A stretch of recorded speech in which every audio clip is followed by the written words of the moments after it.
What's up? What's up? Welcome in. It is Monday night. It is time to do a little Monday live and moan and groan about what we have seen over the weekend because there's not a lot to praise, that's for sure. We're going to do a lot of moaning and groaning and dissecting because it surely was not pretty.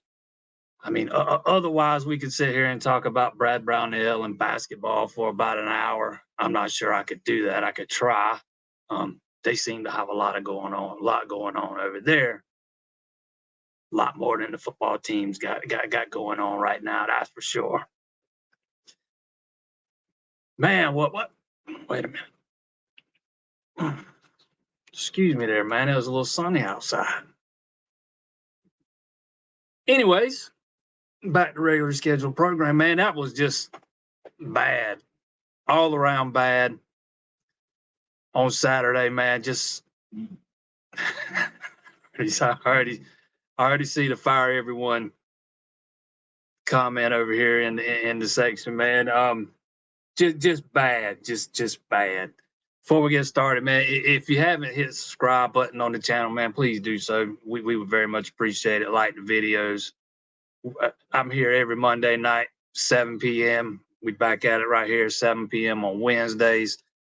We have a pregame show most weeks. We didn't get to do one last week due to some logistics and some scheduling conflicts, but most weeks we do one on Fridays. But I want to remind everybody, anybody that donates to the super chat, all that goes to Dabo's All In Foundation, 100% of it this month.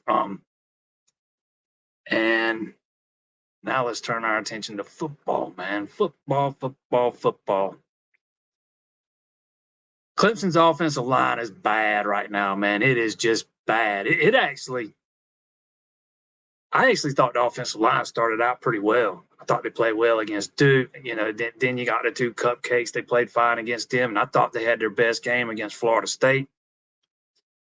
And then Syracuse kind of whips them in the running game. Pass protection was okay. Can't run against Wake Forest for a big chunk of that game. And then you just flat out got whipped on Saturday night on the offensive line. It has progressively gotten worse in each of the past three games, in my opinion. It is. And I picked on right guard a lot, since Walker Parks went down. And make no mistake, that's a big loss. It's a big loss. But that was weeks ago, man. That was a month ago now. And right guard still a weak spot. It's going to be a weak spot. But forget about right guard. They got whipped at right tackle. They got whipped at left tackle. Your most veteran guy got whipped at center. And the left guard wasn't much better either. He probably played the best of the bunch. But, man, they just got flat out whipped. And despite that, they were able to still hit some plays in the passing game early on. Kind of got snuffed out as the game wore on, and they just weren't able to do anything. And it all starts with those guys up front.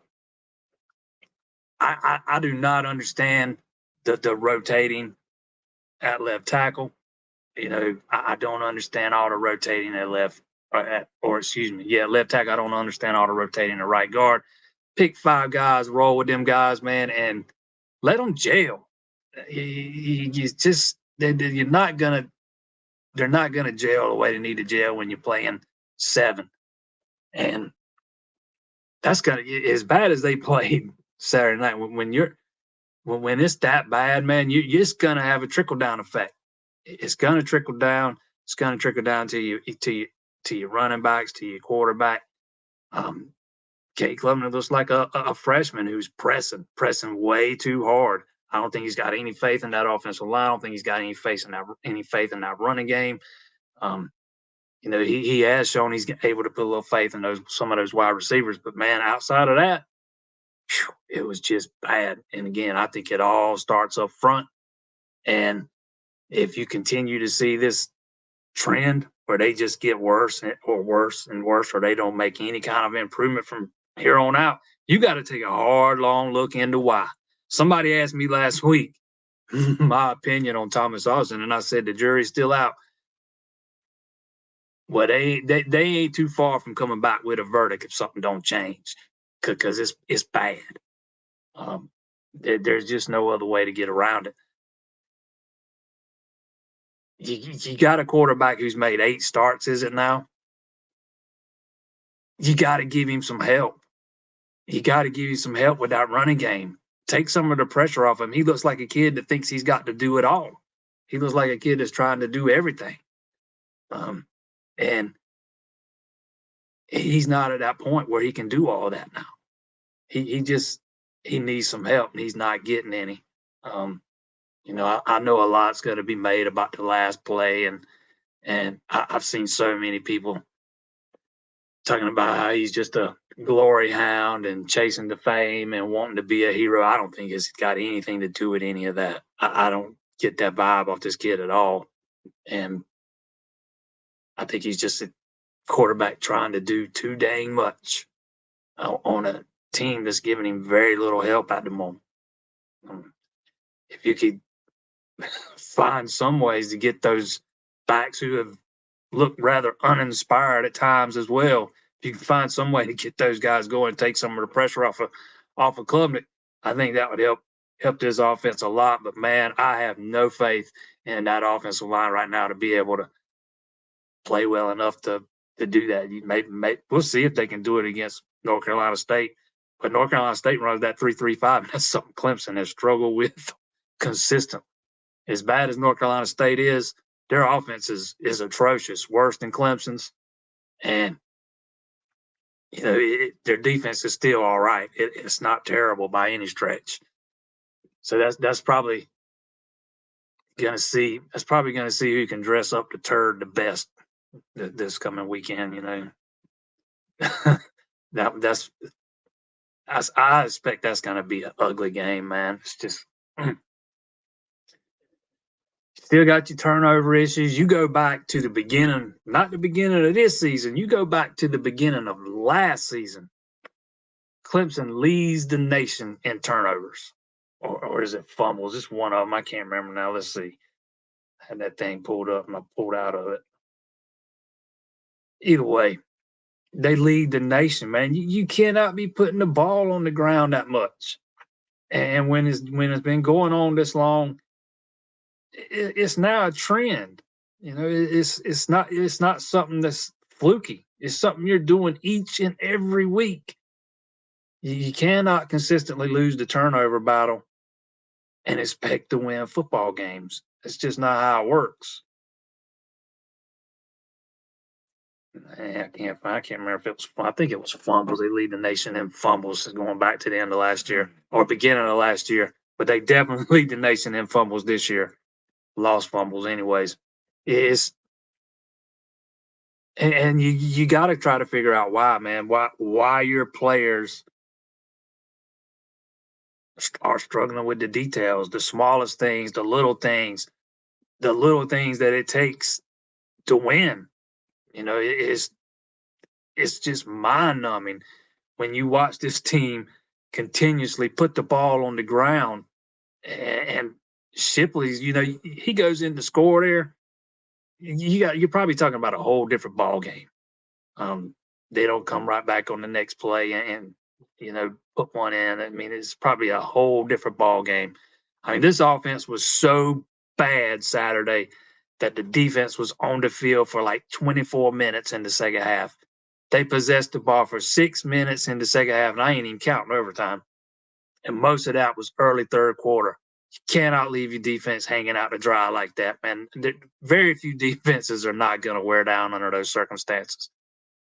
You take that one long run out of the first quarter, that 80-yard run, Clemson gave up 30 rushing yards in the first half, 30 in the third quarter. Got pummeled in the fourth quarter. Just pummeled. You've got to play complementary football and give those guys a chance, man. You cannot leave them hanging out to dry and continuously put them in bad situations and expect them to keep bailing you out series after series after series after series. At some point, that levee's going to break, and we saw it break Saturday night. Don't forget, if you have not hit that subscribe button, please do so.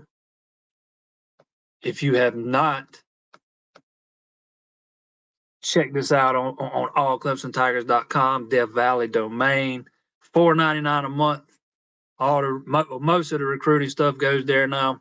The mailbags are still on the regular site, but most of the recruiting stuff, some other things me and Brad do during the week, and Zach do during the week, we put over there.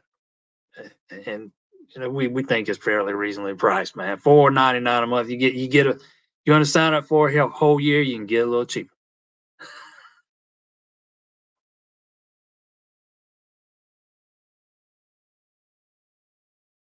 Yeah, I ain't even touched on this. Another 10-point lead blown.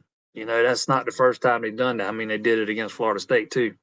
Putting the ball on the ground in critical scoring opportunities, they probably 8-0 at this point. They probably would. Fans are kind of tired of hearing about that though. And I think Dabo Swinney's finally come to that realization because he's not said it at all this week. But if you solve the turnover problems, you might very well be 8-0 right now. I know the narrative is that if you don't if you play a cleaner game at Duke, you win that game. But Duke didn't play very clean either. If both of them played perfect that night, I still think Duke wins. If they pick some of those balls off that they should have intercepted. I mean, they made some mistakes that night too, but it'd have been close. But it might very well be 8-0 if you could solve the turnover issues that just plagued this team. And it ain't just, I know Klubnik's absolutely having a problem with holding on to the football, but it ain't just him, man. Shipley struggling with fumbles. We've seen it with Maffa. Randy Stools fumbled. It's been several of them, man. It's just, it's spread like a viral disease or something. It's hard to actually put into words what you're seeing each and every week because I've never seen anything like it. I have never seen a program continuously turn the ball over at the rate Clemson's currently turning it over. And it's not every other week or this week and that. It's every freaking week almost. I mean, when they don't turn it over 3 times, that's an anomaly these days. That's the fluke, not the 3 turnover games. That's the norm. And it's a big, big time problem.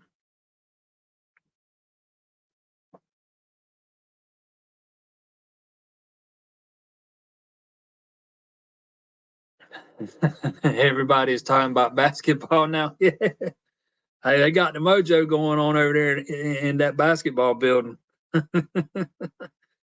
Brownell's killing it, man. He's picked up 2 big time commitments, and since Friday.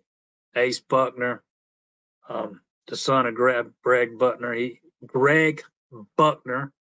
And you're talking about a top 200 guy, man. He's a big time talent, and he's probably the least heralded of the 3-member class right now. They already had Slim, Dallas.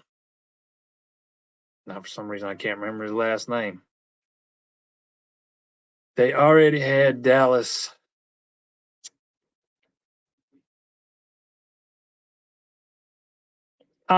Dallas Thomas. He's been recruited since last summer, over a year now. Top 100 guy. And the guy they got today is another top 100 guy, Dale Jones from out in Arizona. Jones and Buckner are both guards. Jones is a point guard. And old Slim's a big man, more of a stretch, power forward type guy, Slim Thomas. The highest rated guy in the class. I mean, Brownell's killing it, man. He is absolutely killed in this class. 3 players in the top 200, and 2 of those guys are in the top 100. Hey, at least the people that look, pay attention to basketball have something to look forward to the rest of this year. Because you're not going to a big time bowl game, you're not going to Charlotte, any of those things regarding football.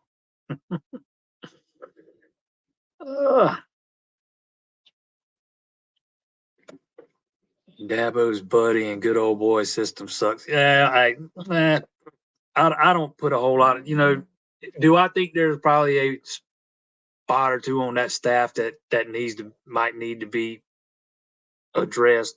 Absolutely. Do I care if they're Dabo's buddies? No, I don't care if they played for Clemson. Long as they know how to coach, I don't care if they played for Clemson. If there's Dabo friends, I don't care. As long as they know how to get the job done.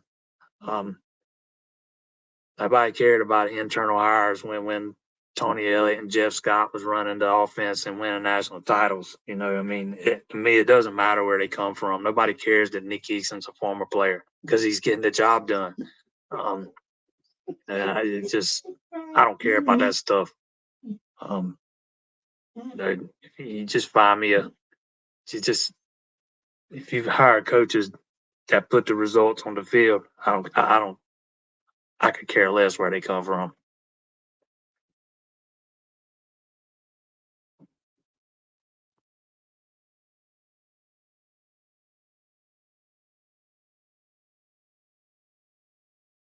He does not need to fire anyone. A player makes a mistake on the field, take him out the game too easy. Yeah, going back to that last play of the game,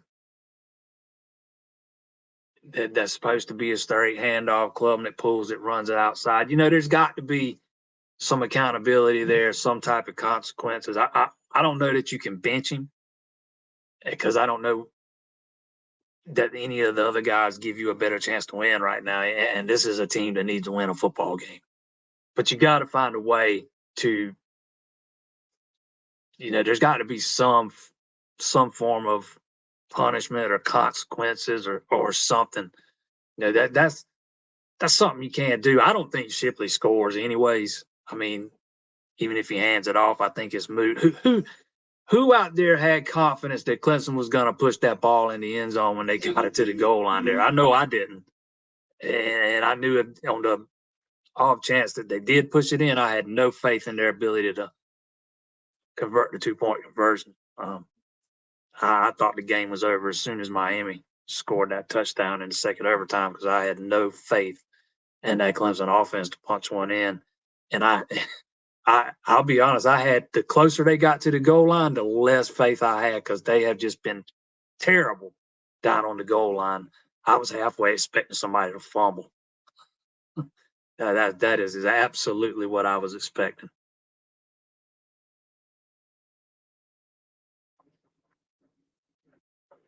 Can't put too much blame on K. Offensive line made him run for his life. That offensive line, man. Whew. And to me, that's what Cade looks like right now. He looks like a young quarterback that has very little faith in his protection and his offensive line's ability to run block and open up lanes for the backs. And I think the backs look halfway frustrated too. I think it's showing up in their play. They look uninspired to me, both of them. Phil Maffa does not even resemble the guy we saw running against Florida State or the guy we saw last year. Man, he looks he looks like a guy that all you got to do is blow on him and he goes down. So I think it was PFF put out some numbers on Maffa last week or going into the bye week, and his elusiveness rating was terrible, man. It was terrible. She's not going to be the most elusive guy anyway, but you expect him to run over some guys, not always go down on first contact. And he neither one of those guys are getting it done, man. Neither one of them. Not that there was much to do on Saturday night, but if you go back to the Wake Forest game, Syracuse game, even when there were some lanes to run in, Shipley's hitting the wrong lane or running into the back of offensive lineman, or Maffa's going down the first time he gets touched. Man, the running game is just discombobulated. There has been no evidence of any kind of dirt raid offense unless you mean your running backs get tackled in the dirt as soon as they get the ball, unless that's what you meant by dirt raid. Talking about 2,000-yard backs before the season, man. You'll be lucky to have those backs, man. They ain't even combined for 1,000 yards yet. I mean, I don't think they have, anyways. And we're over the halfway point. I don't think they've combined for 1,000 yards. If they have, they just hit it, and they ain't far over.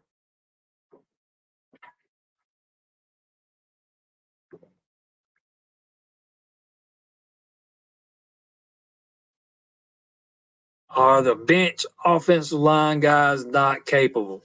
Look, man, I think you got more talent in that offensive line room than you've ever had before under Dabo Swinney. I don't think they're 10 deep right now. They don't look to me like they were 7 or 8 deep. It looks to me like a big drop off from the first 6, to be quite honest. There's not a lot of experience behind them, and I absolutely don't think you burn anybody's red shirt, not for this season. I don't see any point in burning any red shirts. I think you still got to go with the guys you trust the most, man. I wholeheartedly believe I don't believe that staff's sitting anybody purposely that they think is better than the guy in front of them. I think you roll with who you get, who you think gives you the best chance to win, and that's right now. You have to play the hand you're dealt. I don't think Clemson's got a talent problem at offensive line. I'm not behind that.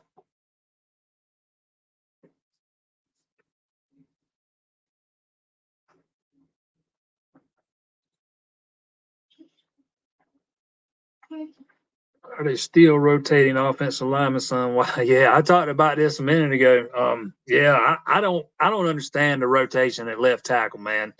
You talking about your quarterbacks blind side, really? I don't get it. Even Marcus Tate, when he met with the media last week, or it might have been the week before last, he talked about that a little bit. He was asked about, does it make it harder for that group to gel? And he said, yeah. But he also said at the same time, it was his job to make it work. But he did say it made it harder for him to gel, and I think it does. I don't know why you don't pick 5 and roll with them. I don't get it. I've not understood that decision all season long. I get it. You want to, if you think both guys are earning playing time, I get it. I mean, I understand that part of it, but man, I just don't think left tackle is where you want to be rotating guys in and out. Every 2 or 3 possessions, especially on an offensive line that's not playing well. No, man, right here says I think you got to pick 5 and roll with them.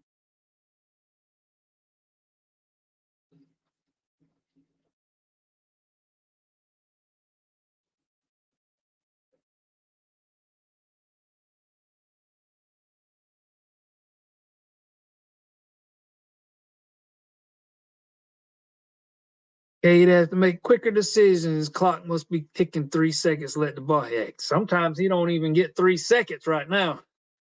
It wasn't Saturday night, man. But yeah, that's he's got to be quick with the decision making. Absolutely, with the way that offensive line's playing, he's not going to have time to sit back there and scan the field and go through all his progressions, which I thought he was doing some Saturday night after it seemed like he was just focused on the one read against Wake Forest. They made the effort to push the ball down the field. And I hadn't even mentioned Jake Brenningstool, and I should, because I've been kind of hard on him the past few weeks, and he finally showed what he was brought to Clemson to do. It's kind of like Garrett Riley said a couple of weeks ago, man. If you're big, you got to play big, and I don't think Jake Brenningstool's played big at all until Saturday night, man. That touchdown catch he made, that is the Jake Brenningstool that I was expecting this season, and we just not seen it till Saturday night, man. He had a heck of a game, and as much as I've dogged on him, I got to make sure I say that.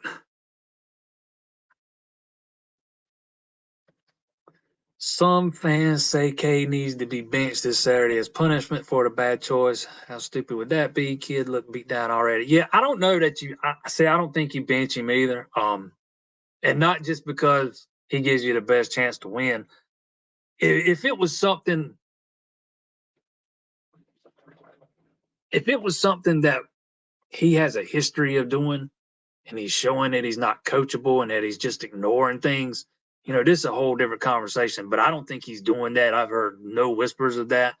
You know, if he was just, again, trying to be the hero or a glory hound, this is a whole different conversation. I don't think this is that. I just think this is a young quarterback that's just trying to do too much. I've not heard any other instances of him ignoring play calls. Or, maybe there have been some straight runs that he pulled and ran. I don't know, but I've not heard about any. To me, this is different than what happened in the Florida State game. That they called a run pass option and he took the pass. And again, I don't think it was a terrible read. He had three receivers out there on two defensive backs. That should be a winning matchup to get you a yard. Florida State just blew it up and the receivers didn't block. So I don't think this is like that. He didn't just ignore a play call in that game the way he did in this one. But no, I don't think you bench him, but you got to find a way to make him learn from it. And I agree, man. He does look beat down. I got that impression Saturday night after the game, and I got that impression today when he met with the media. He looks frustrated. He sounds frustrated. I was not in Clemson today. Full disclosure, I had to go back and watch it on YouTube because I didn't catch it live. But he looks like he's in a bad spot and he's getting frustrated. So look, I've not seen out of him all season long. He had a similar look Saturday night to me as the one he had after the Notre Dame game last year when he came in and threw the pick and immediately came back out. He didn't talk to the team. He didn't talk to media after that game. Don't get me wrong. I'm just talking about the look in his eyes coming out of the locker room. It was very similar. So, yeah, I'm not sure Cade's in the best spots right now. I think you got to do everything you can you got to help him grow and learn. I mean, don't get me wrong. I think you got to do something. There's got to be some form of consequences. I don't know, make him run his ass off after practice or something. There's got to be something you can do that you do to make him realize, hey, man, that you got to play within the system. Even if you think you see something, man, you got to trust in the call. You got to trust in your coordinator, even if you think you see something different. Especially a guy like Garrett Riley, right? He's been around. I know he's only been an offensive coordinator for his third year now, but he's been around. He's been around the block, man. He's pretty seasoned. I would tend, they got to find a way to make him believe in that guy and trust his play calls. And again, I'm not convinced Will Shipley scores on that play, but you got to roll with the play that's called, and you got to find a way to let him know that, you can't be doing this. But I don't think you got to bench him either. No. Even if you had a 5-star stud behind him that you weren't trying to redshirt and who might even be ready right now or getting close to ready, if Klubnik's your guy and you've already decided on that, I think you got to roll with him and you got to help him push through and grow from his mistakes because he's making mistakes. He's playing like a freshman, in my opinion. I get it. He's not a freshman. He's a sophomore. I understand that. But to me, he's playing like a freshman. And you got to help him. You got to help him get through to the other side however you can. I think benching him makes things worse. I think it hurts more than it helps.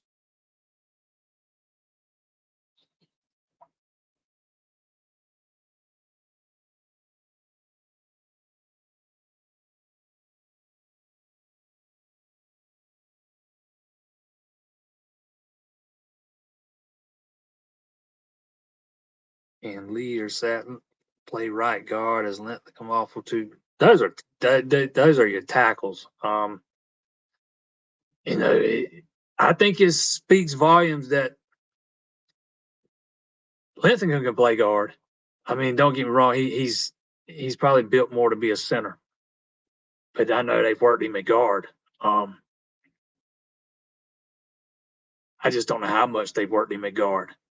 I don't think Lee or Sadler's been worked at guard very much at all. Sadler probably more so than Lee. But I mean, you can't just run guys out there at guard that haven't been practicing there much, man. And you can't run. That'll lead to worse things happening, in my opinion. To me, the bigger question is, well, where are guys like, well, how about Dietrich Pennington, man? He's a guard. Um, he's a guard that a lot was expected of when he got to Clemson. I know he got hurt, put on a bunch of weight, got behind, but man, that's been, he had all last year to get back in shape and get back into football shape, and then now he's supposedly back there. Why is he not an option? To me, that's the bigger question. But I think the answer is obvious. They don't think they're better than what's on the field right now. I mean, and to me that's a problem.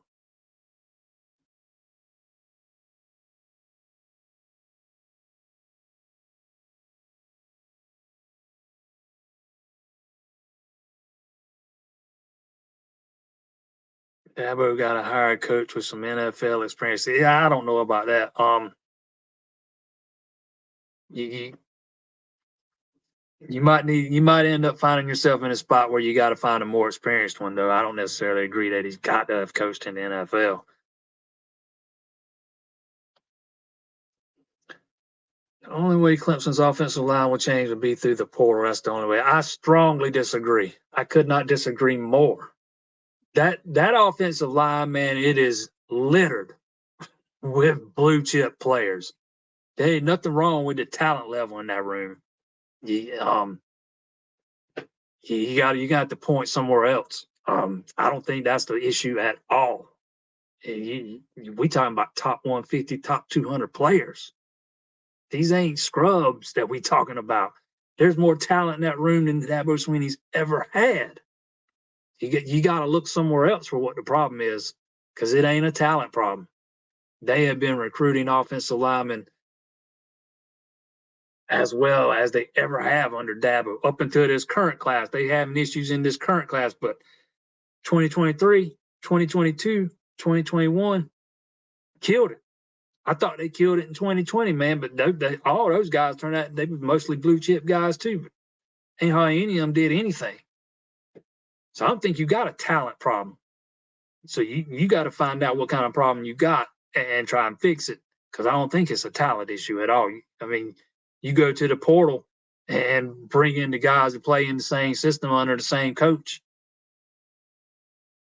Why would you expect a different product than what you're getting now? Because I don't think it's the talent at all.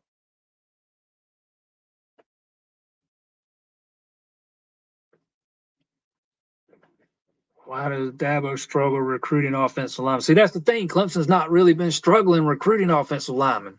I thought Thomas Austin killed it in the last class, man. Harris Sewell, Ian Reed, Zach Owens, those are three big time gets. You go back to the class before that. Blake Miller, Colin Saller, two big time gets. You go back to the class before that, that was the class Marcus Tate was in.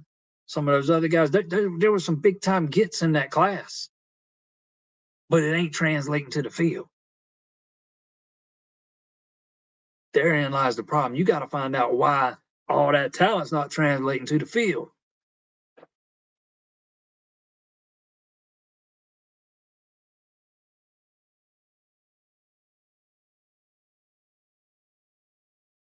Not looking forward to traveling up there this weekend for the massive tickle fight. It's ought to be very entertaining, man. I'm not expecting a whole lot of points to be scored. Dave Doran hates Clemson, so I can promise you the feeling's mutual, brother. The feeling is mutual. Those are two coaches that do not like each other very much.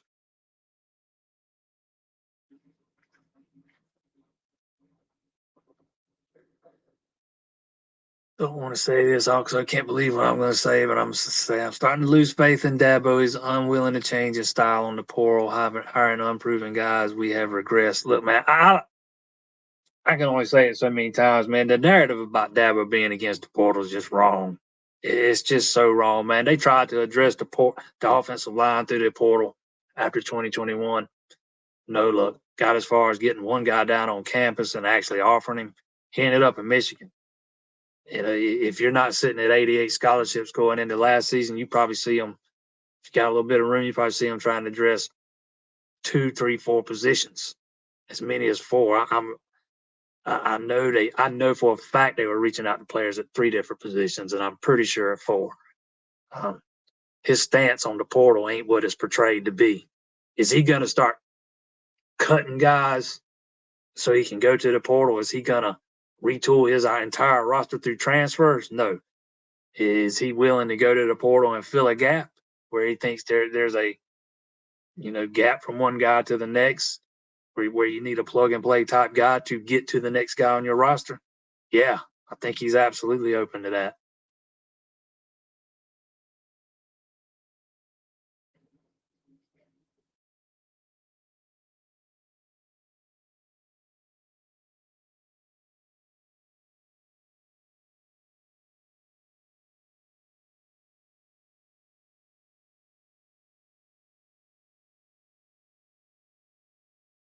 Mop only had like 56 carries on the season and still more productive. It's looking weird at this point. Shipley is not a lead back. I've always been of the opinion that Maffa was the more well-rounded back and probably the better running back prospect. But let's make no mistake, he's not playing well either. He does not look like the same dude right now. I don't know if he's banged up or what. He looks slow. He's got no explosiveness. He's never been the fastest guy, man, but he used to have a little bit of burst. He's got none of that right now. And again, about all you got to do to bring him down is blow on him. I mean, and I'm not saying it's any different for Shipley because it's not really. I just don't think either of them's been very good the past few games. Not that they're getting any help from the guys up front because they're not. Sometimes you got to make your own hole. And neither one of those guys have been very good at all about doing that.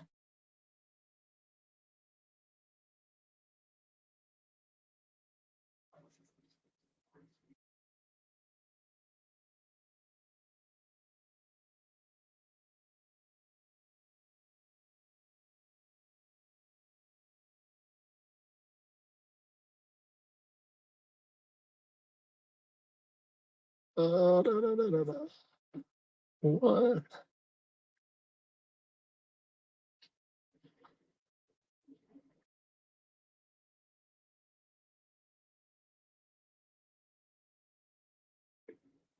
Defense was wore down. Yeah, I agree. I think the defense wore slapped down. You cannot continue to put those guys in one bad situation after another, um, and expect them to keep bailing you out series after series. And that when Clemson's defense started getting tired after one of those Miami scores, and Clemson gets the ball back, they go 3 and out and burn like 40 seconds off the clock, if that. They just took no time off the clock. 3 passes, bam, bam, bam, all incomplete. Take no time on the clock. Defense right back on the field. You cannot leave your defense on the field for 26 minutes, 24 minutes the second half, with most of that coming in the fourth quarter. Um, that's more often than not, that's going to lead to some. That's going to lead to not being very productive. And they weren't down the stretch, man. I absolutely think they were wore down. Again, they gave up. Miami did have the one big run in the first half, kind of skewed their rushing numbers in that half. But you take that one run away, they gave up. Clemson's defense gave up 30 rushing yards. They gave up 30 rushing yards in the third quarter, and then Miami just ran it down their throat in the fourth. Just a lot of bad run fits, a lot of them by Trotter. It is what it is.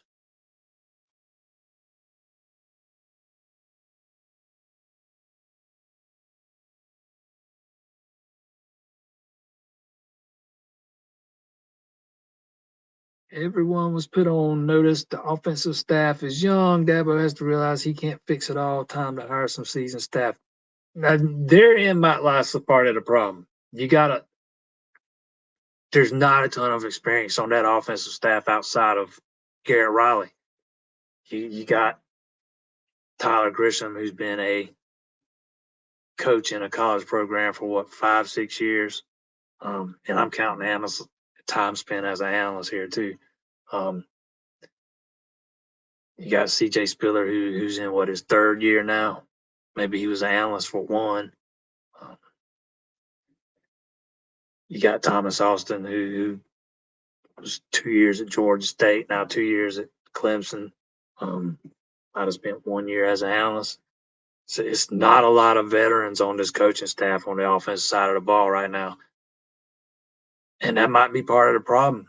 They've not been around the block when it comes to coaching. They're not seasoned. Yeah, some of them, Grisham and Austin, played in the NFL. They know what it takes to get there. And I'm not a big fire Tyler Grisham guy. You know, I think I did say this. I thought this was a big year for him, but I think the wide receivers have played better than most give him credit for. But yeah, there's a lot of inexperience on that staff on that side of the ball. Maybe too much came in at the same time. I think Garrett Riley was a step in the right direction, but maybe he's not done addressing that staff just yet.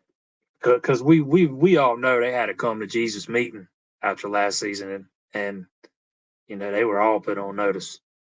So I'm not sure he's finished addressing it just yet. But that's something you can't do mid-season. You can't do that to the end of the season. I got a feeling that coaching staff's going to be retooled to some degree before next year.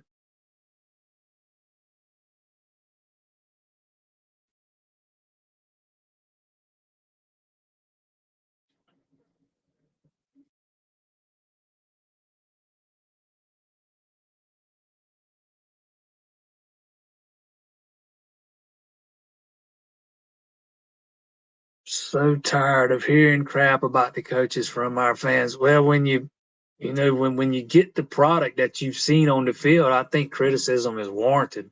I am also of the opinion, that it doesn't all lie on the coach's shoulders. At some point, players have to go execute. Players got to hold on to the footballs, that they got to not bust assignments, and they got to put forth the effort. But it's also up to the coach to motivate those guys. It's up to the coach to coach the details and make sure they're paying attention and doing the little things right. When you got a team that turns the ball or just flat out puts the ball on the ground at the rate this Clemson team puts the ball on the ground, you got a team that doesn't do the little things well, and that's usually indicative of coaching. I mean, so criticism warranted.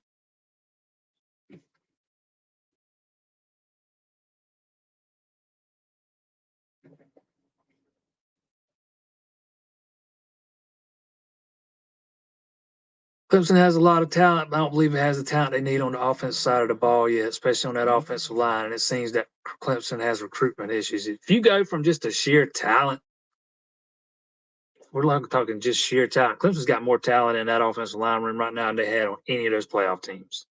Any of them. I just don't think it's that. I don't think talent's the biggest issue there. Something's going on. I find it hard to believe they missed on that many guys.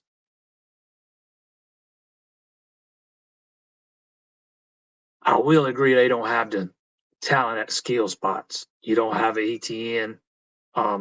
You don't have one of those alphas at receiver. You don't have a guy that can put in the passing game that can just kind of take over a game, man. When the game's on the line and when the lights are the brightest, you don't have that guy that you just know is going to make a play. You don't have a T. Higgins or a Mike Williams or somebody like that, or you don't have a tight end like they had during the playoff run. To me, those are the things that are missing. I see a lot of people say the team don't have a lot of dog in them. There goes the light. This team doesn't have a lot of dog in them. I would agree with that. I don't think this team has a lot of dog in them. I think they're soft in spots, and I don't know if that's coaching or if that's something that's you're just born with. I tend to lean towards thinking you either are that guy or you're not, and the right sometimes the right coach has to draw it out of you. And I don't know that Clemson's got no guys like that on that roster on that offensive side of the ball.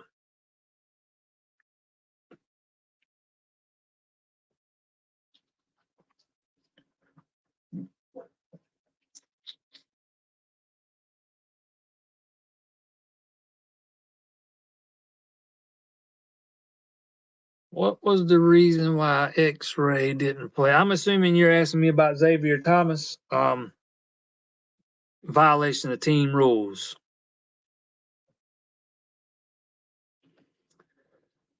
Tyler Brown has muffed kicks too. Special teams, we ain't even talked about special teams, man. Good for Jonathan White's hitting his field goals the other night, man. That's a big step in the right direction, man. But fielding punts has been a challenge for Clemson this year. They, Tyler Brown's muffed one or two, and they're not fielding some he should have fielding some he should have let go. It just does not look like a very well coached team right now. Period. In a lot of areas, special teams being one of the biggest. I think Aiden Swanson's been pretty good with punting the ball. Guns fine on kickoffs, but outside of that, special teams have mostly been a disaster. But again, it's good to see White's hit a couple the other night, man. Talking about a guy that needed a couple, he needed a couple.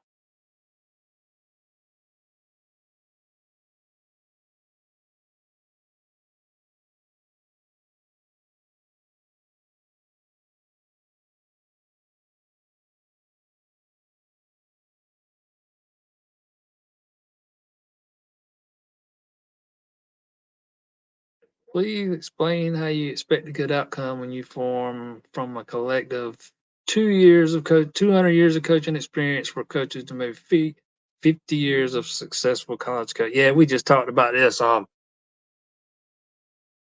Yeah, I'm buying that there's a little too much inexperience on that offensive side of the ball on the coaching staff.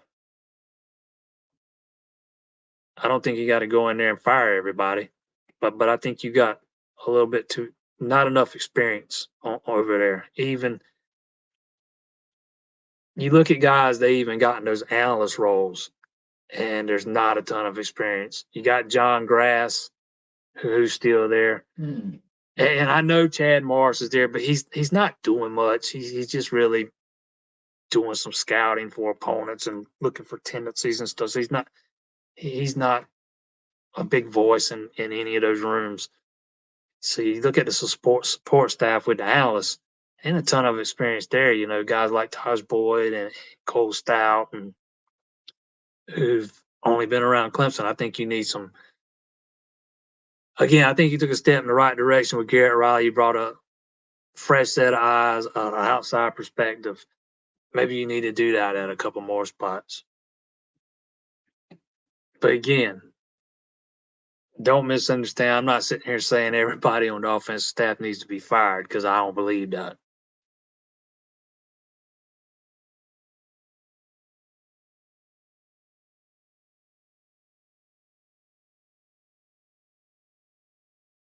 Do you think the defensive penetration is contributing to the fumbles? I think that when you don't have any faith in your offensive line, it leads to you pressing.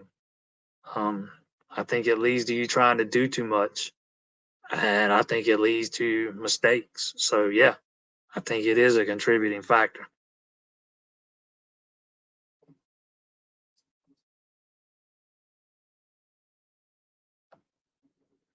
Do you think Trevor and Travis was able to hide the flaws? I think Trevor Lawrence and Deshaun Watson hit a lot of deficiencies in an offense in the offensive line while they were quarterbacks of this team. Absolutely. And ETN, he's a guy that can make something out of nothing. I don't think Shipley or Mothra are that guy right now. Neither one of those are that guy that are going to make something out of nothing and turn it into a big game. That's another dynamic that's missing right now. I think you got help coming. I'm telling you, I love the running back coming in next year, David Ajamame. I love the kid they signed last year, Jay Haynes. I don't care where he's ranked by the recruiting services. That kid's twitchy. He's lightning fast. He's got great field vision. I'm not saying he's going to be every down back, but I think he's going to help. I think he's going to bring explosiveness back to that running back room, and I think they hit a home run with Ajamame. I mean that kid, C.J. Spiller was in on him before anybody else, before he was even a starter at his high school, really. So I do think help's on the way, but I think Clemson has no explosiveness in their running backs. You know, they got some burst, but they're not explosive. They lack that top end speed that you saw when Travis Etienne was the running back.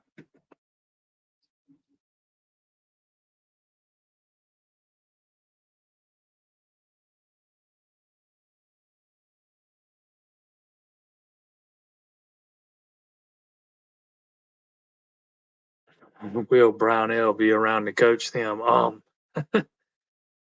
I'll say this: if he's going out fighting, man.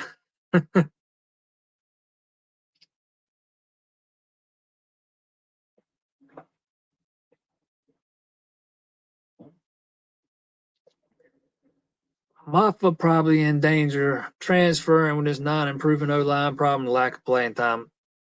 He might be a transfer candidate, and I'll be honest at this point.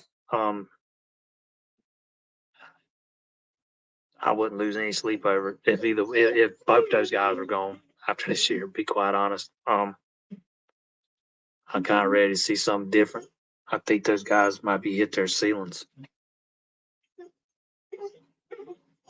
for what they can do at Clemson, anyways. I mean, I think Moffa's got a lot more potential than Shipley. I think Shipley is what he is, and we've seen that during his career. I don't think I shouldn't say. I don't think Moffa has hit the ceiling for his potential. I'm just not sure he's going to reach it at Clemson. Not having to split carries with Will Shipley and getting opportunities.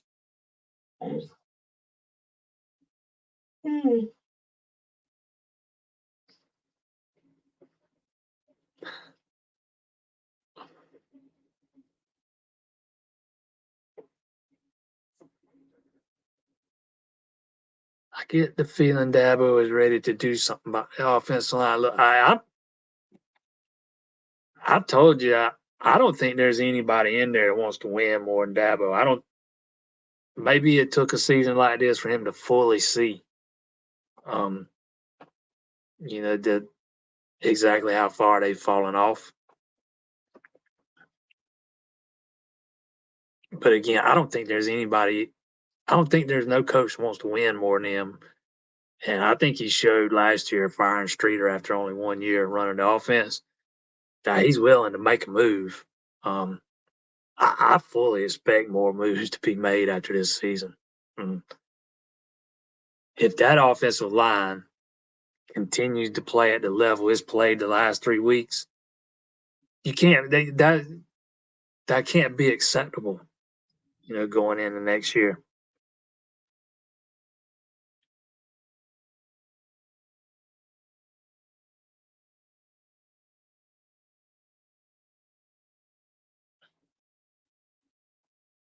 Nick Eason needs to coach the entire line. Defensive end is falling off set for Parker.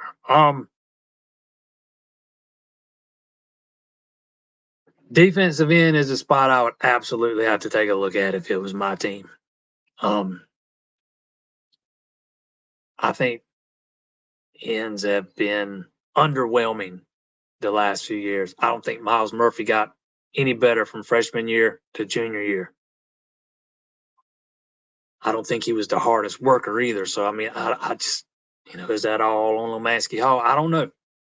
Look how long it took KJ Henry, a 5-star player. It took him 5 years to really finally start reaching his potential. Justin Maskell was a 4-star recruit. Zaire Patterson and Cade Denoff were both big time prospects. Zaire Patterson was fairly highly rated. You're not getting a lot of value out of those guys. And right now they're kind of taking up roster spots and not doing a lot of contributing on the field, particularly Patterson. I've kind of heard the same things about his work ethic, with regards to Miles Murphy. But at some point you got to find a way for the light to come on for those guys. And to me, defensive end has been one of the most disappointing positions on the field the last couple of years. They do not develop the way they did prior to the arrival of Lomansky Hall, in my opinion. And now you're starting to have a hard time recruiting big time defensive ends. You got Adam Kasaya and Darian Mayo on board in this class. And those were two guys, when they committed, were thought to be pretty raw, not instant impact guys. Mayo's he's taken a big jump from his junior year to his senior season. He's been killing it this year, man. He's just a few sacks shy of setting the school record, I think, at his school this year. The record's 20, and I think he was pretty close last time I checked, 14 and a half, 15, something like that. But he's been killing it this year. Maybe he's further along than we originally give him credit for. But again, you're not attracting the same level of talent you were at defensive end. Maybe NIL plays a part in a little bit of that, but that's only for the highest rated guys. Hey, you telling me you can't find somebody else out there in the entire country? Defensive ends used to want to come play for Clemson, come play at Clemson. I don't get that vibe anymore right now.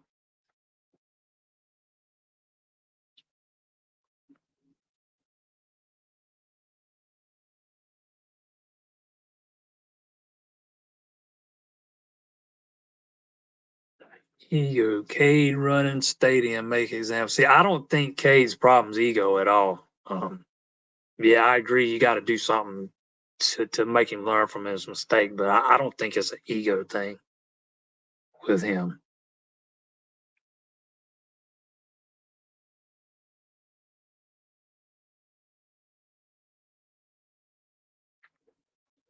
Maffa's got to be in there anyway. Where's our jumbo package at? We saw the jumbo package against Wake Forest. Twice it got stuffed on one of those on the first carry. Got stuffed against Wake Forest. On the goal line. You say Maffa's got to be in there anyway. So I don't know that I necessarily agree with that. You put Maffa in there. I mean, don't get me wrong. In theory, you want your big bruising 220-pound back in there on the goal line. But right now, he's not playing like a big 220-pound bruising back, and he is an absolute liability in pass protection. It's not been very good from a pass pro standpoint with him. So I don't know that I would agree with you. He's got to be in there. And maybe you roll out the 2-back sec down there. I don't know. I would rather see him just go under center, man, and just have the 2-backs come in and push him in. See if you can get in that way. Because I got zero faith in Shipley. I got zero faith in Moffa. I got zero faith in that offensive line right now to pick up, not even pick up a yard. I mean, I got no faith in it.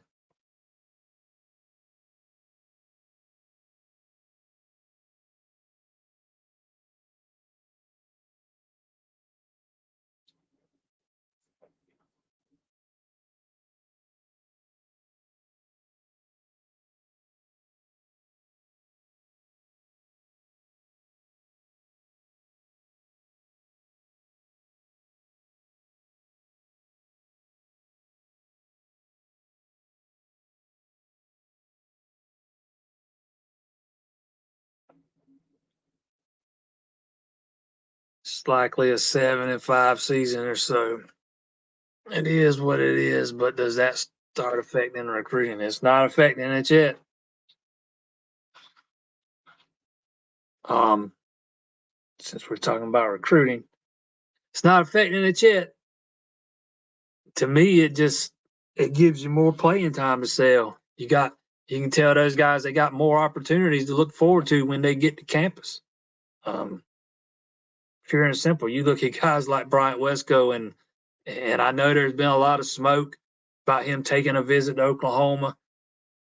I man, I have dug into that thing for 3 weeks now, and I can't find any credible source that leads any credence or validity to that.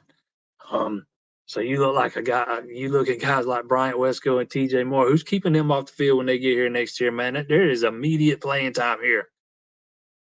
The way Shipley and Moffitt's playing right now, even if both of them were to stay, I don't know they keep Ajamame completely off the field next year if they don't get any better than what they've been of late.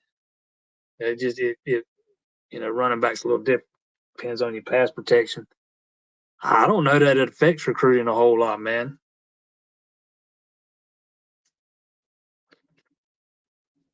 I mean, it ain't like we're seeing a bunch of decommitments already because they've dropped a few games. Didn't see it last year or the season before. Well, the season before that, you saw a few when Venables left. It wasn't because of how many games they lost.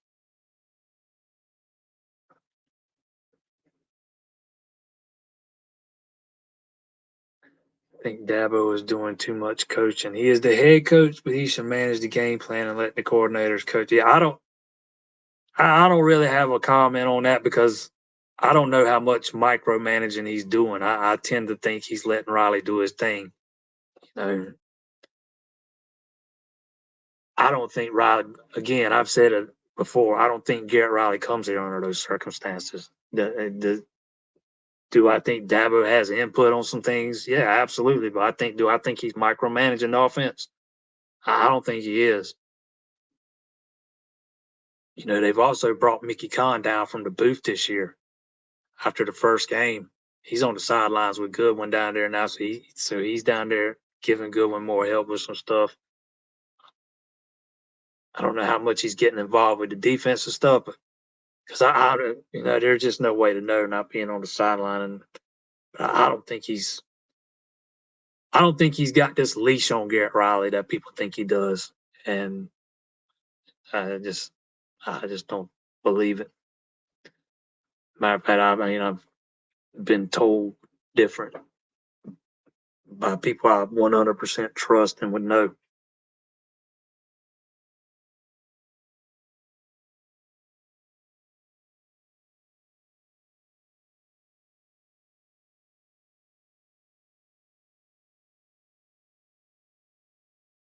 They ran better last year. Why? I'm telling you, I don't have the answer for that. Everybody's going to want to say C.J. Spiller needs to be fired. I don't know if that's the case either, man. I thought running backs were one of the best coach positions on the field last year.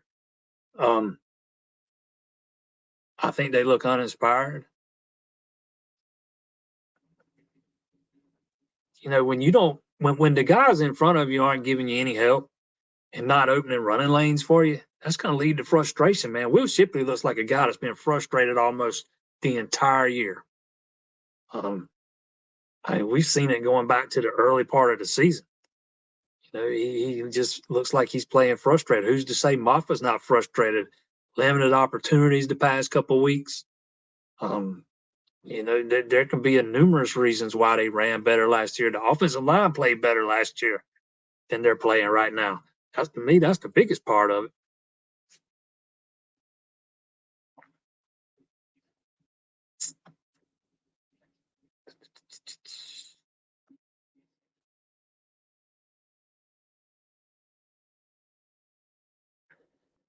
Don't forget, hit that subscribe button, hit that like button. If you've not already checked out the Death Valley domain on the allclemsontigers.com site, it might be worth a look. $4.99 a month, you can get it cheaper. Sign up for the year. Again, all the recruiting stuff's going there now outside of the mailbags and commitment announcements and stuff like that. Um, Other stuff, we got some other good stuff there too. Brad's What Have We Learned there, goes there every week. 5 Things to Look For goes there every week. The Insider goes there every week right before the game. Good stuff in a lot of those things. I would highly recommend checking that out.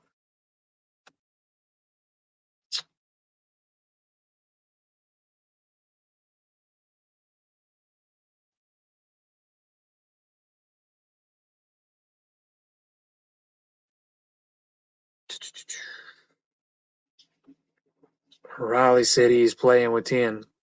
Looked like he was playing with less than 10 Saturday night.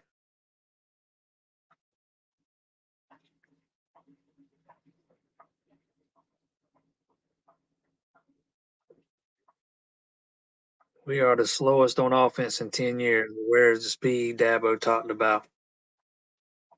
I'd be interested to know how that speed was measured, if it was straight line speed, which it probably was. And there's probably some guys on that offense that have fast straight line speed that doesn't necessarily translate into football speed.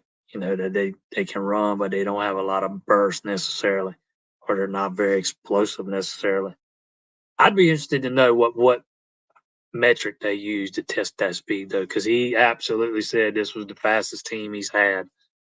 I can't remember if he said ever or in years, but yeah, you're not seeing it on the offensive side of the ball. Tyler Brown's got some wheels, he can move. Troy Salato's got some wheels, he can move. I'm not convinced that the injuries haven't slowed him down a little bit. Maybe he's not quite as fast as he was, but outside of that, there's not a lot of as good as Antonio Williams is in the slot, he's not a burner. Bo Collins isn't a burner. Adam Randall could move pretty good before his injuries. I wouldn't have caught him a burner. Probably faster than people think. Before he got hurt, I'm not sure what he is now. He looked like he had some good burst on that one play the other night. That's kind of the Adam Randall I thought Clemson was getting, but he's been a shell of his former self. You got help on the way in that department too, because Ajama can fly. Wesco can fly. Christian Becker's got some wheels. That guy don't do nothing but catch touchdown passes, man. He has caught a ton of them this year. Kind of playing more of a wide receiver spot than a true tight end spot in high school, but still. And TJ Moore's got wheels. He might not be the burner like Wesco is, but he's got speed. So at least they're trying to do something to address it.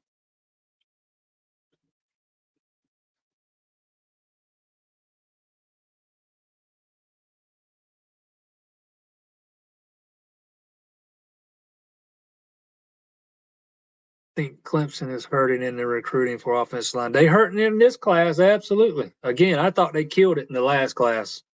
And you're talking about 2 guys that are redshirt, and then Harris Sewell, who's already seeing the field. I think Sewell's got a high ceiling. But they got to be developed. They got to be developed. We'll see what they end up with this class. I like Ronan O'Connell. I think he's probably a little underrated. We'll see what else they end up with. I know there are a lot of coaching staffs high on Favor Edwin, but we're talking about a guy who just started playing football this year, man. He's not going to come in and contribute right away, even if you land him. To me, I think Elijah Thurman's a battle you got to win in this class to even come away feeling halfway good about the results for offensive line in this class. But I don't think they were hurting in the last cycle, the cycle before that, or the cycle before that. Are they landing 1 5-star after the other? No, but they're landing middle to high 4 stars, guys that should be playing much better than what they're playing right now.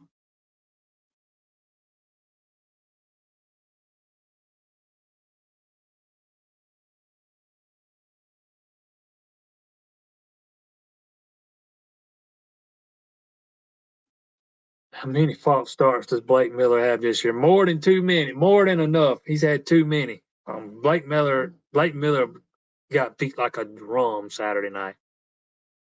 He got beat like a drum. People like to use the word regress a lot when we talk about Clemson football. That's a player that's regressed in my eyes.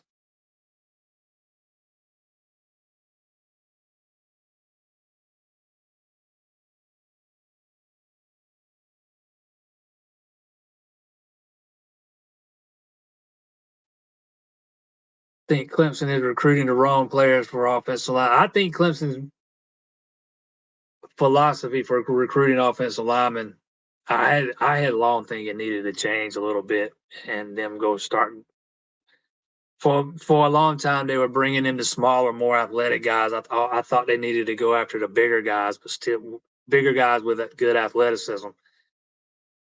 And that is one thing on the positive side that Thomas Austin's done. I thought they did that last class. I thought they'd try to do it again in this class with very little results so far. But they are at least attempting to bring in more size because, yeah, I do think they were recruiting some of the wrong players. But that doesn't change the fact there's talent in that room, man. There's talent in that room. That room ain't filled with a bunch of scrubs, and they run that zone blocking scheme. It's not helmet on a helmet. It's a little bit different than what some other schools do. So you gotta recruit the right guys for that scheme. You gotta make sure you got enough athleticism in those guys to run it.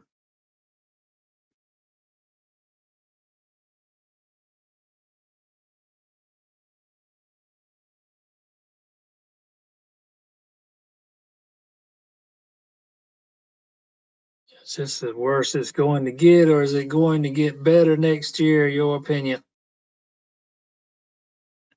And if it gets much worse than this year, you might have people rioting in the streets. Look, I think you got help on the way.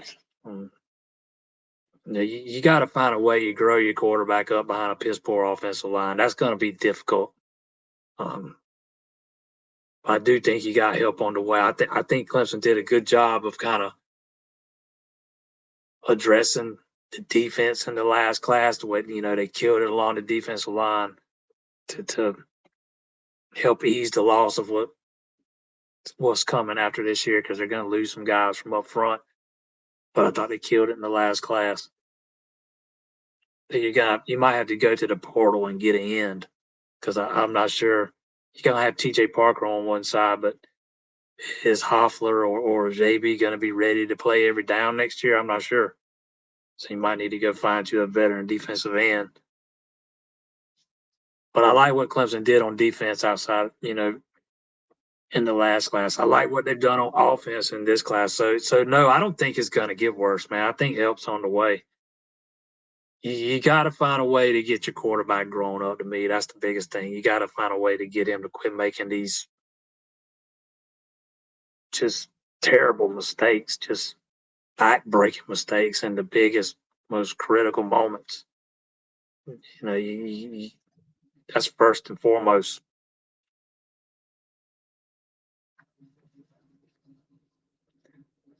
Um, he's still got some growing to do, and I think he's still got a lot of growing to do. My question is, how easy is it gonna, or how hard is it gonna be to grow him up behind that piss poor offensive line and get no help from your running game? Do I think you see the same Cade Klubnik 12 months from now that you're looking at right now? No.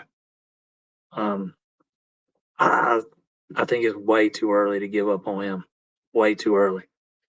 And again, I think you got a lot of help coming at the skill spots in this coming recruiting class. I think you got a couple of guys already in that running back room that should be able to take big jumps and contribute next year. Jay Haynes being one of them.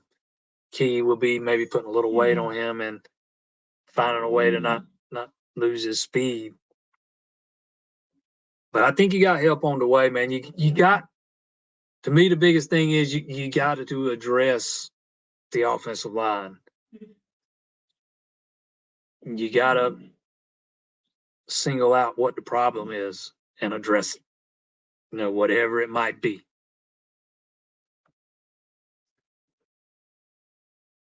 So Dabo said on his radio show just now that Klubnik has grown a ton, but is still a work in progress. Clemson needs to take another big jump this offseason in terms of getting him stronger. Yeah, I would agree with that.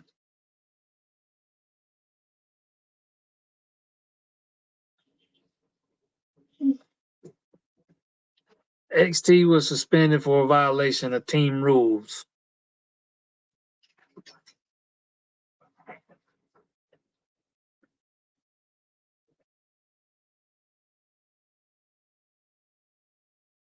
We are being out talented. Hey, Clemson's got the fifth highest blue chip rate in the country. Fifth highest. I don't think this is just all a talent issue. I think you got some youth in some key spots, particularly quarterback. A couple of those, you're relying on a couple of relying heavily on a couple of underclassmen wide receivers. You got a couple of underclassmen playing on that offensive line. I don't know that Clemson's getting out talented, man. I think they're getting out coached. You got the fifth highest blue chip rate in the country, man. It's hard for me to buy into the fact that you're getting out talented.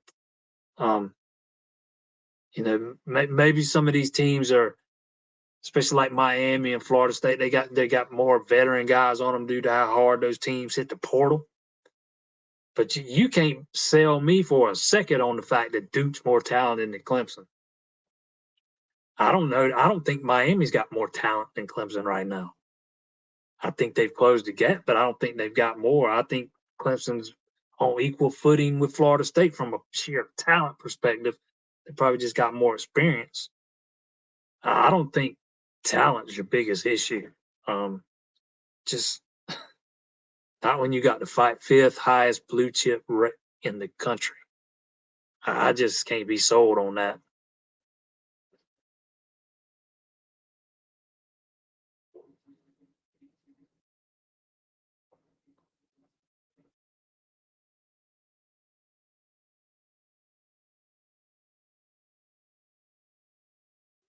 He needs to sit a few possessions during live gameplay, see another QB execute the offense. Yeah, I already approached this. I don't think you need to sit Cade. I think the coaches see the quarterbacks every day in practice, and if they thought Hunter Helms gave them a better chance to win, they roll with him. If they thought Chris Wazina was anywhere close to being ready, they probably roll with him. Yeah, I don't know that sitting him's the right decision. Again, I'm not saying there shouldn't be any consequence, but I don't agree with Tickle Tiger. I don't think it's an ego thing. I don't think he's out there thinking that he's better than he is, or any of that stuff, man. I think he's just a young kid who's trying to do too much and is getting very little help from the rest of the guys on the offense or in the running game and on the offensive line. He ain't, he's not getting any help and feels like he's got to do it all, maybe. To me, that's what it boils down to. And you ain't gonna convince me that kid's ego driven and a glory hound or anything like that. And I don't, if I thought there was another quarterback that could gave them a better chance to win, maybe then I'd say he needs to sit a half. I just don't think there is.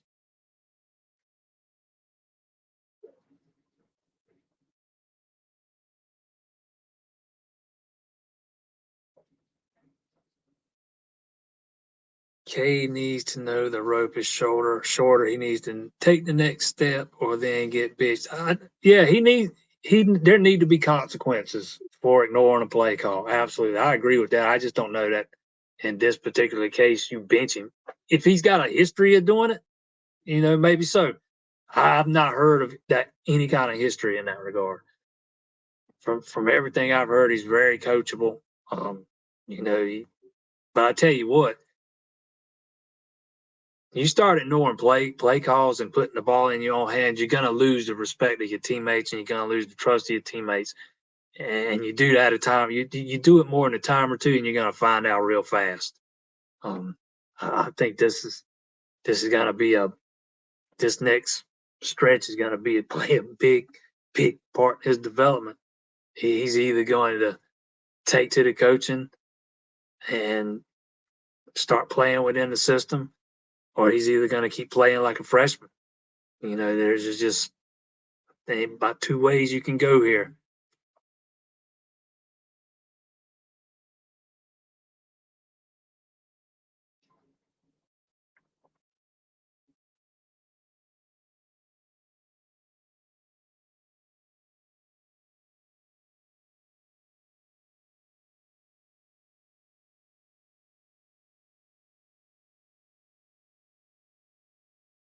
They were raving about Pennington in the spring. I don't know. I don't remember. I don't know if they were raving about Pennington in the spring or not. I remember they were raving about him when they signed him, though. They really believed he was a guy that was going to come in there and help them sooner rather than later, and then he got hurt. It's kind of not been heard from since. He put on a bunch of weight, and he has not seen the field.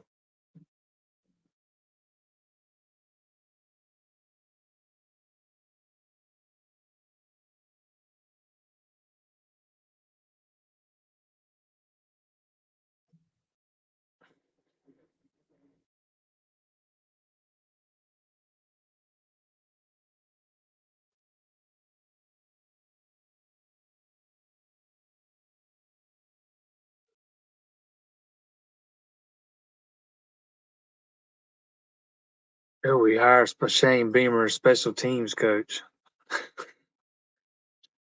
About as quickly as you should go bring in Ty Simpson as a transfer.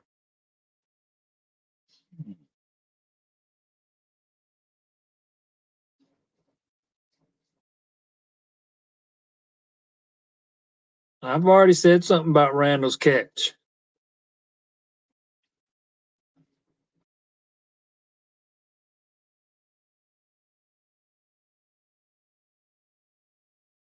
Are you sure they missed on 5 of the 6? Because I'm not sold they missed on all those guys. I'm not sold in on that at all.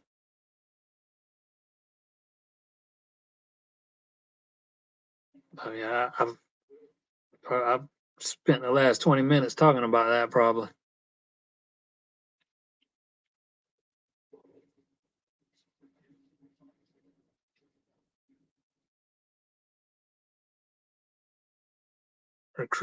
We recruited great at wide receiver. Sometimes players don't develop. Yeah, hey, look, man, Clemson probably right there towards the end of the Jeff Scott era. Clemson probably had more, on paper, more talent than ever. Most of those guys didn't pan out, and it ain't because Jeff Scott left. I mean, most of those guys left and didn't pan out where they went either. I think they missed on a bunch of receivers, bunch of them. I'm not going to sit here and start calling names again, but I mean, I think they missed on a lot of receivers, but I'm not convinced they missed on all those offensive linemen. No, you're not going to convince me of that. I think you got a deeper problem than just saying we missed on all those guys.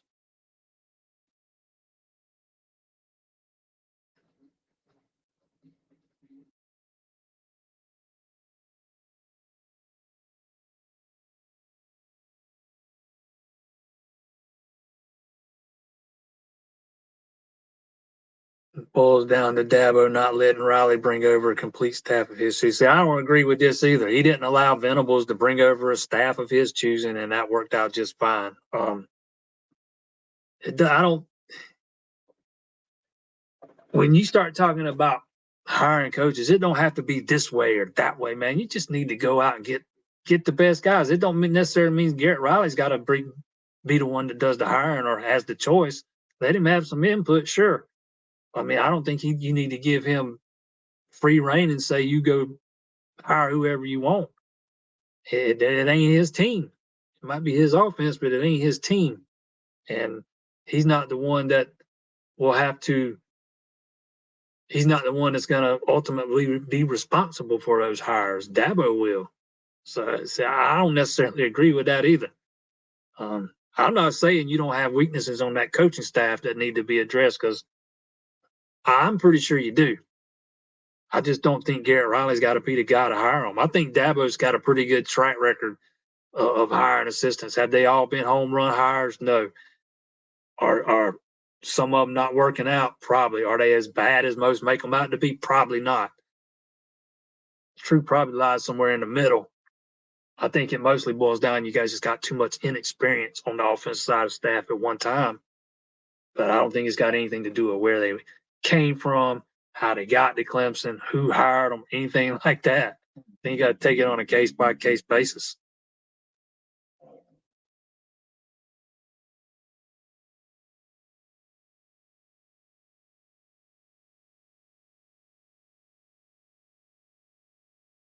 The best defensive end you have a true freshman when you have 2 6-year super seniors. Absolutely. I've talked about this earlier too. I think you got a problem there. Clemson used to be a place where defensive ends wanted to come play. Right there, not so much.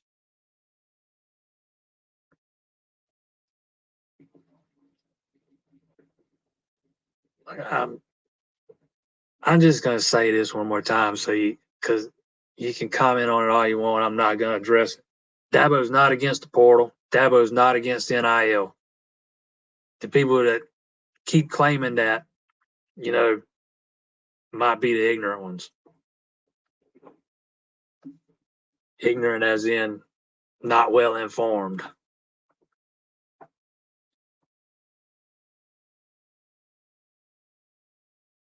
Pruitt says Clemson will not win another game. I would take that bet.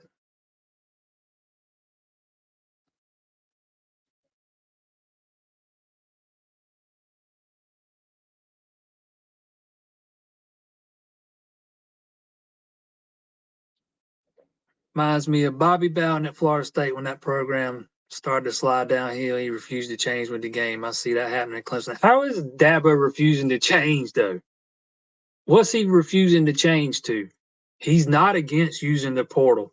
Is he going to go cut 10 guys so he can go bring in 10 transfers? No, but he's not against going to the portal to fill gaps. So he's adapted to that. Clemson built the first of its kind, state of the art NIL institute there right on campus. First of its kind. He's long been on board with that. I think most people are so misinformed about what goes on with NIL at Clemson. Doesn't get talked about a lot. National media like to push the fact that he's against it. Nothing could be further from the truth. Find me one quote where Dabo Swinney said he was against NIL. I'll sit here and wait half an hour because it's going to take you that long to find one because he ain't never said it. Does he want to see players' unions and schools paying salaries to players? No. Has he ever said he's against NIL? No. His words get twisted, quotes get taken out of context, and it gets turned into something bigger than it really is. Kids at Clemson are making NIL money, plenty of it. The highest paid player on Clemson's team last year made well over 7 figures. Freshmen are getting NIL when they come to Clemson. Are they going to get into bidding wars? No. Can they afford to get in bidding wars? No. They got 2 collectives on campus right now that 2 are the better funded collectives in the country at the moment. The stuff about him being against NIL just ain't true. And stuff about him refusing to use the portal ain't true. Again, tried to address the offensive line in 2021. Wanted to address 2 or 3 spots last year. Just didn't work out. That means he's not against the portal just because he don't use it the way some people want him to. They say he's against it or refuses to use it. It's just not true, man. It's a false narrative. Is Dabo slow to adapt sometimes? I'll give you that. But is he refusing to change? Yeah, I'm not going on. I can't get on board with that. Maybe he's a little too loyal to some guys at times. But when his push comes to shove, when he knows he's got to make the hard decision, he's shown in the past he'll do it. I don't get all this refusing to change stuff.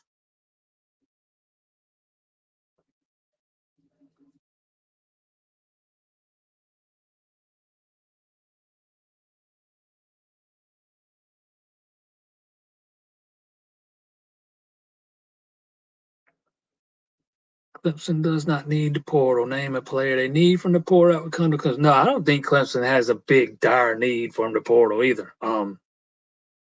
I think you're going to have a gap or two you might need to address in the portal next year. But outside of that, I don't think you got these big needs unless you have a mass exodus of people, that leave after the season.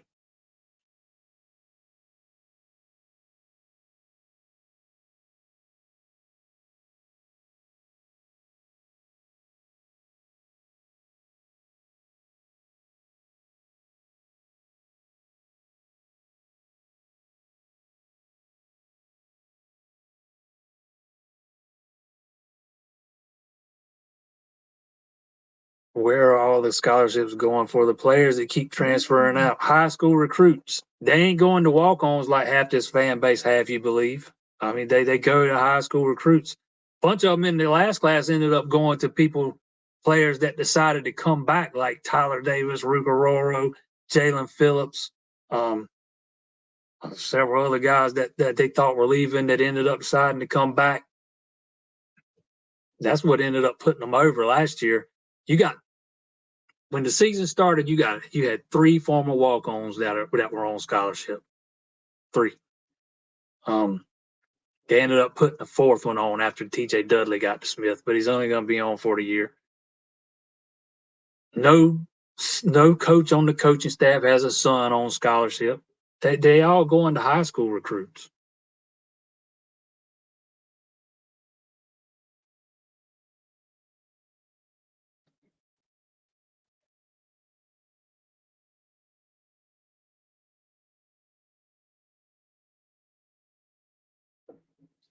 But when you're talking about the portal, one of the big things with the big name players in the portal, most of them are just they're looking for paydays, and those are the guys they're not going to go after. That they're not going to go after high school players looking for paydays, much less guys in the portal looking for paydays. Number one, most of them's going to tell you what you want to hear just to drive the price up. They're going to use your offer to go and force a bigger offer from somebody else, and then it's just going to start a chain reaction. And especially, you start doing that time after time after time after time, your money starts drying up real fast. And I don't think Clemson's got the backing. Absolutely, they don't have the backing. Let's say a Texas A&M does, where they can just keep replenishing those funds. I've seen it at South Carolina already, where their NIL collectives were tapped out, just flat tapped out, and they didn't have anything to give guys last year, and it cost them. They ended up losing some guys in the portal because they had no money to pay them to keep them. Some of that money's been replenished since. Don't get me wrong, but that's what happens when you start getting into bidding wars for players. You see your money tap out real fast. You got to be smart about how you spend it.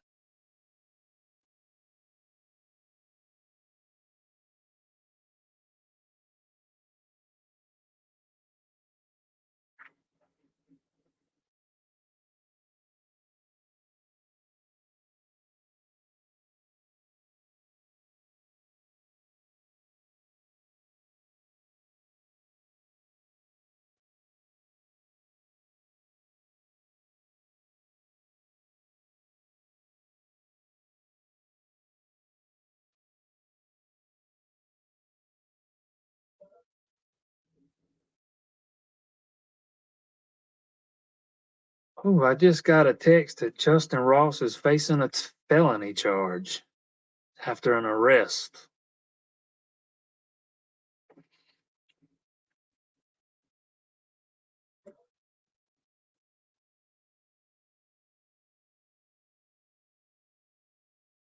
Who on the offensive staff needs to go? Yeah, that's not really my job. I'm not going to sit here and call for coaches to be fired, but I think I've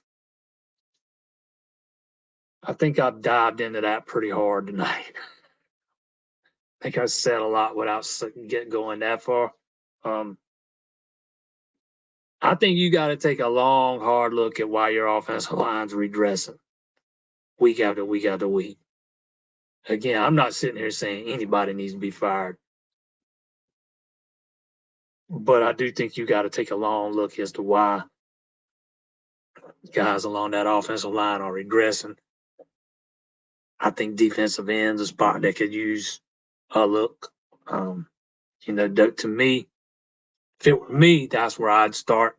And I'm not sitting here saying I'd fire anybody. I'm just saying I would start there when it comes to looking at development issues, because to me, those are two of the most glaring.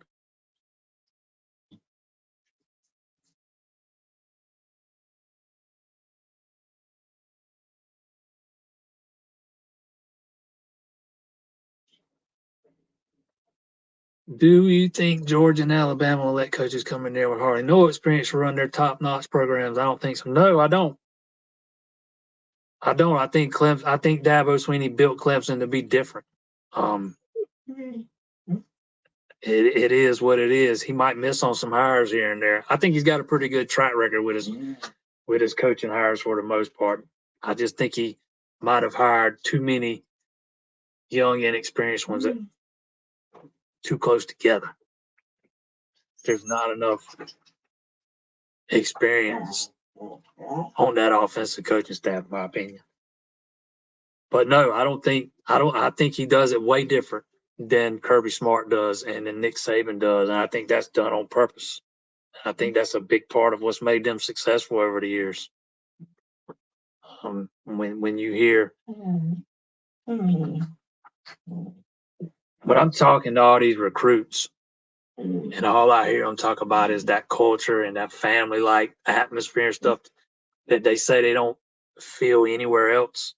That's what he's going for. That's what he's going for with those guys he hires. That's why he tries to keep it in the family. I get all that. Again, no, I don't think Alabama or Georgia would do it. Absolutely not. I think Alabama and Georgia are kind of win at all cost programs. I don't think Dabo's gonna ever run a win at all cost program. He's never shied away from the fact that it's always gonna be a developmental program. Always. It's people in the fan base that haven't accepted that. He's told you that. And I know he's told you best is the standard and the best is best is yet to come too. But he's never shied away from telling you he's running a developmental program. He's also never shied away from best in the standard doesn't mean striving to be the best in the country every day, every year. It means being the best you can be. But that's a different discussion for a different day. So, yeah, I absolutely agree. He's going to do it different than Alabama and Georgia, and it's what's made him so successful. It doesn't mean he's going to be right every time. No coach is. You look at Alabama, man. They got coaches. It's like a revolving door. I don't think you can do that at Clemson and keep what you've got there. I think if you start tearing down the foundation and pulling out the foundational bricks of that program, it'll all start crumbling. It'll really start crumbling down then.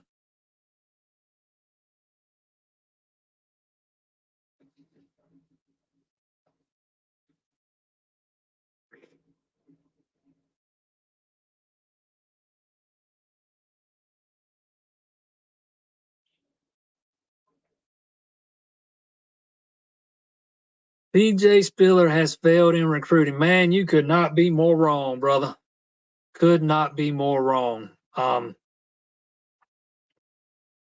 CJ Spiller took over that job, class 4 last, when they were all in on Trevor Etienne. All in on him. That was the decision before he was ever hired. He had no choice in that regard. Clemson misses on him. All the other backs are committed. So what's he do? He has to find a fallback guy. He goes out and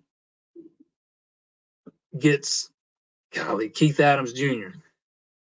The next class, they struggle to get some backs, and he goes and finds a diamond in the rough. Jay Haynes, severely underrated. I'm gonna tell you that right now. I don't care how many stars is beside his name. Severely underrated. What's he done since then? He's got his top target. David Ajamame, top target 2024, locked up already. Gideon Davis in 2025, top target, locked up already. Not only is he going out and got his top target, he has locked them up both early in the cycle. And they are both big time backs. Since you talk about them others being 3 stars, they're both 4 stars. Davidson's a very high 4-star. Ajamame is probably going to end up being a very high 4-star. He only just starting for his school this year, and he is, before he got hurt last week, he was the leading rusher in Georgia, in one of the bigger divisions. He's absolutely killing it. So yeah, I cannot disagree more with CJ Spiller having failed in recruiting. Man, he's hit home runs in in the 2024 class. He's hit a home run already in the 2025 class. And I think they got a absolute diamond in the rough in Jay Haynes in the 2023 class. And I'm a big fan of Jarvis Green too. Not sure he's an every down back, but I think he's a contributor at some point too.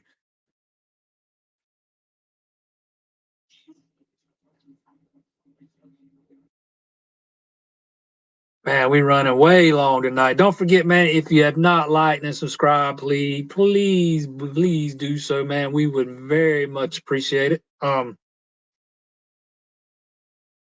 Share the videos.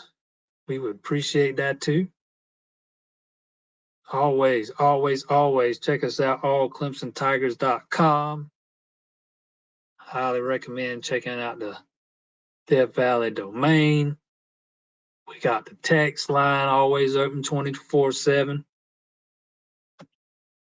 Yeah, I have talked about Brennan Stew. I made sure to mention him earlier in the show because I know I've kind of ragged on him in recent weeks. I had to make sure I gave him some praise, man. That is the Brennan Stew. You know, in short, that is the Brennan Stew that I was expecting, man. He finally played like a big tight end. He finally played like a big 6'6" target. That catch he made in the end zone was spectacular. Not many people are making that catch, man.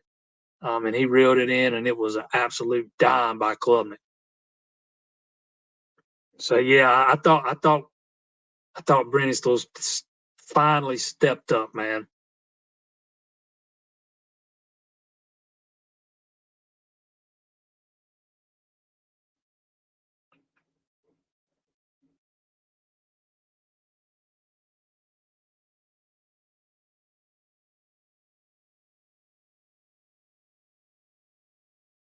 Are we not recruiting dogs? This culture seems maybe to not go after it. It's the same culture that's always been in place, though. Were they not? I mean, was it not attracting dogs? You know, during the playoff years, it's the same exact culture. So I think you're off on this one. But yeah, I think there's some softness on this team. There ain't a lot of dog on this team for sure. Yeah, are these players born with that dog in them, or does it have to be developed into them by coaches? I tend to believe that it has, you either got that trait or you don't. Um, and sometimes it takes a good coach to draw it out of you. Other times you just grow into that guy, right? Um, so I mean, again, I think they've had some misses in the evaluation department at wide receiver. Make no mistake. I'm having a hard time. They've had all those kind of misses at offensive line. No. Heck, I saw some dog in Blake Miller last year. That dude had some nasty in him. I ain't seen it a whole lot this year. That's fact.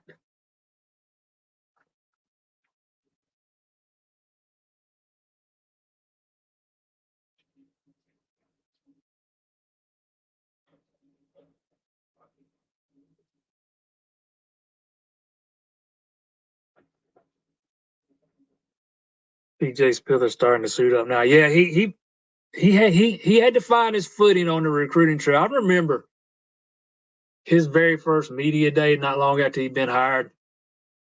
I got him up to the side and asked him about how he was gonna, how comfortable he was recruit. I can't remember exactly how I asked it, but how comfortable he was going to be out on the road recruiting first class. And he flat out told me, he had a lot to learn. He was gonna be leaning on Tony Elliott a lot, and he'd see where the road take him. So road took him. So I mean, he knew he had a lot of stuff to learn when he first got hired on, man. And he was pretty forthcoming about it. But man, he has absolutely knocked it out the park with these last two guys. It's it's really hard to complain about those last two guys, especially Davison. I know the people that just look at recruiting rankings and say Ajama may not ranked all that high. He is still a 4-star. Don't get me wrong. Let me pull up his ranking right fast. See exactly where he is. Because Davison's a top 100 guy. Yeah, Ajama May's ranked like 376 overall in the composite.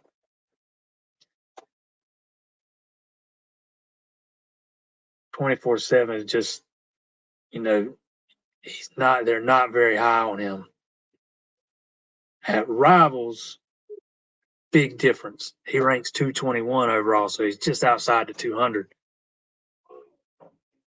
Let's see what he is at On3.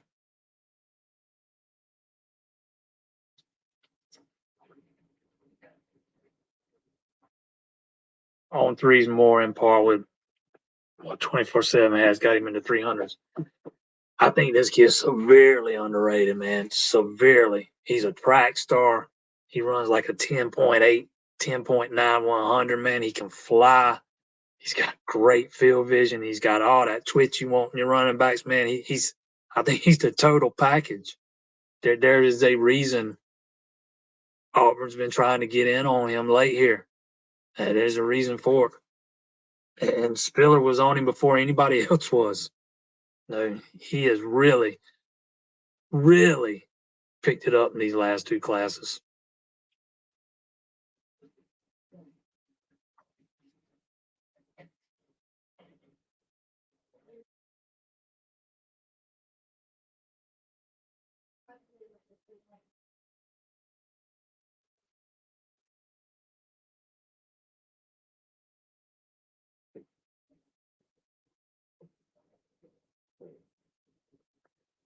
So why isn't Haynes on the field? Well, first and foremost, he's been hurt.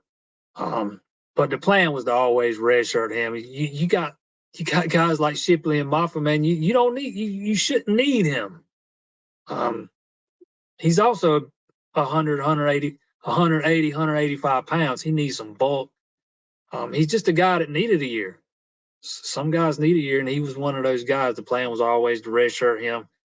But he's also been he also dealt with an injury earlier in the year too.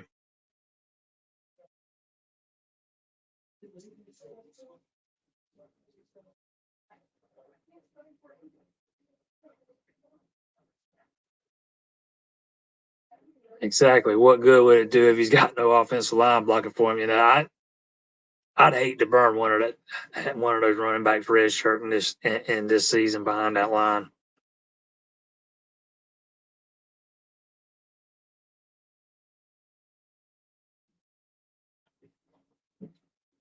Can we afford a fast back? Apparently so, because he already got one on the way. Like I said, Ajama May runs a 10.8, 10.9, 100. He told me his goal was to beat CJ Spiller's 100-meter time, and I don't think he was far from it.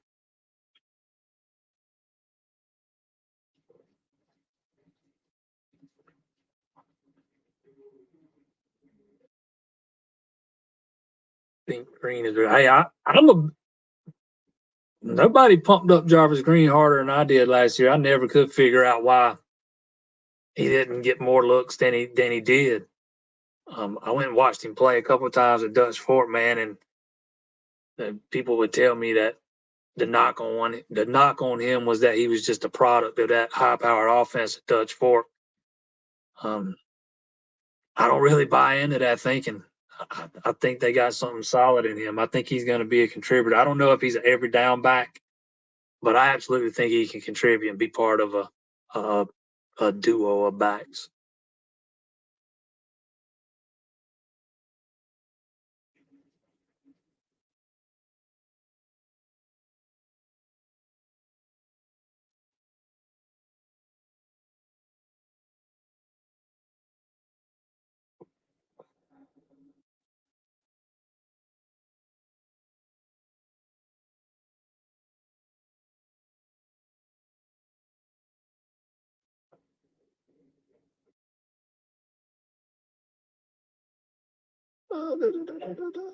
Man, we have run way over tonight. Man, we gone 2 hours tonight. Ooh.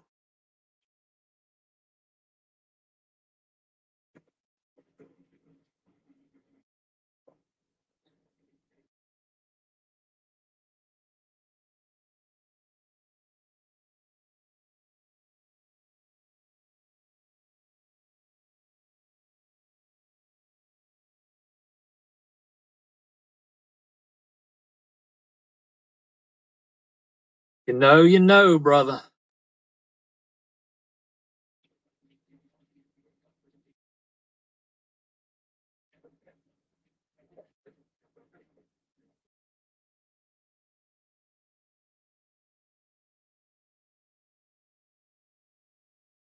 I know I missed. I'm trying to scroll through the comments here. I know I missed a bunch of them. Probably got to a bunch of them late. Trying to make sure I didn't miss any good ones. Yeah, the dog's always got to get her screen time. And Sarah, no, it was not her that unplugged the light. That was actually my foot. I can't blame it on her this time.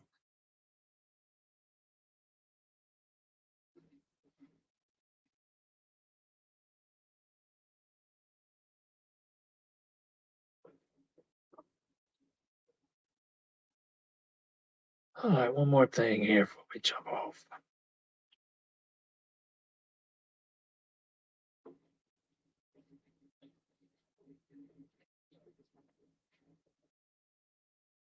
North Carolina can score people that are averaging more points a game than Clemson. North Carolina's offense is brutal. They've already had to switch quarterbacks. I mean, saying they score more points a game than Clemson ain't saying much. They managed 10 against Louisville. I mean, they only managed 24 against UConn.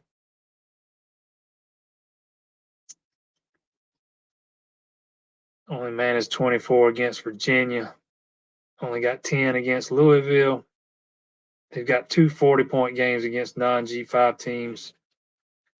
And they mustered 3 points against Duke. So I wouldn't exactly call them lighting it up. Yeah, it might see who could be putting the brightest lipstick on a pig that night or afternoon.